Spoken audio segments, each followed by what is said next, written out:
In Prada's Milan office, staff are expected to enjoy an unusual design feature. The slide was designed by artist Carsten Holler and reflects Miuccia Prada's enduring interest in art and architecture. In Tokyo, the company's so-called Asian epicenter was designed by leading architects Herzog and de Meuron. New York's flagship store boasts a time delay mirror, among other features. The building designed by Rem Koolhaas. Prada and Bertelli are extremely direct in terms of communicating what they like and what they don't like. In an intelligent client, that is actually extremely pleasant. Your stores are very rich visually and architecturally. What is it particularly about the architecture? Why do you want to make it such a feature for Prada? The answer is very simple, because at some point we had the ex-Guggenheim in New York, we had ground to build in Tokyo, ground to build in Los Angeles, and at this point we realized that we couldn't do the work as we did before, that the shops are just few rooms or many rooms, but you can't ask a great or a very important architect to just fix a few rooms. You spend millions on the architecture for your outlets. Is it worth it? I think so. I think so. First of all, when we did it, everybody criticized us. And after everybody, it became a kind of a game to who spent more and who did it bigger. Also, of course, a beautiful place is better than a bad one.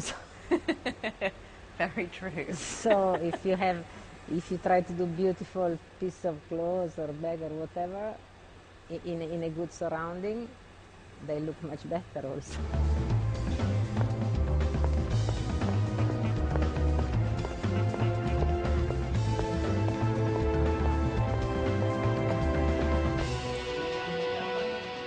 The Devil Wears Prada.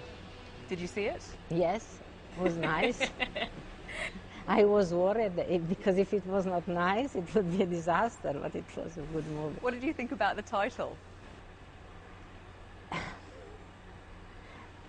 At the beginning, I was really worried. I said, I don't want to know anything about it.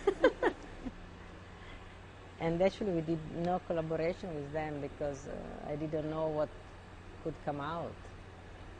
But Mary Streep was so good.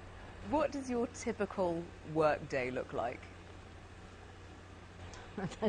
I don't know, because such a mess of things to do that, and really little time to really think.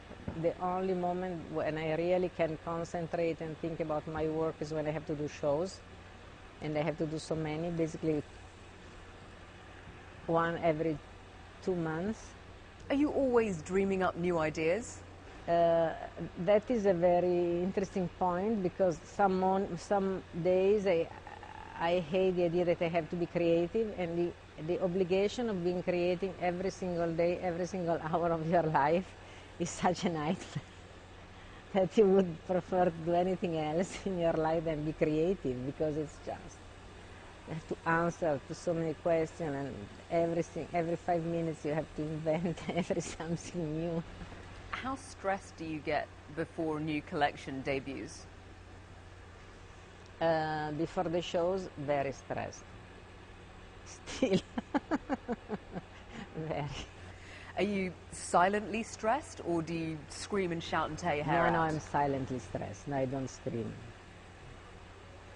And also I have to sustain and support all the others, so I'm trying to be in a really good mood. How do you get through it? Through the will and the liking of my work, probably. And they want to do it and want to do it well. So. At the end of fashion shows, though, most designers strut the runway, flanked by models on either side, and they just revel in the adoration of the crowd, and they love the love. You, on the other hand, might stick your head out for a couple of seconds and then run away. You know, basically I hate the cliche of a fashion designer since the beginning, and so because I came from another background, and actually being a feminist at those times, not that I've changed so much, I didn't want to do anything that fashion designers were doing. So the first thing that I didn't want to do was that kind of passerella. What's your dream for how far Prada can go? I would say that my dream are doing things that I like, and I have fun with it, and I enjoy, and that are new. So my dreams are not about the bigness of the company, but about how can I do interesting things and having fun with things, or doing things that are clever or relevant or intelligent. So it's more about what I can do than how big the company could become. Thank you so much. This was really good fun. Thank you very much indeed for spending time with us today. Thank you. Thank you. And the show doesn't stop here. You can check out more Talk Asia interviews online at cnn.com/TalkAsia.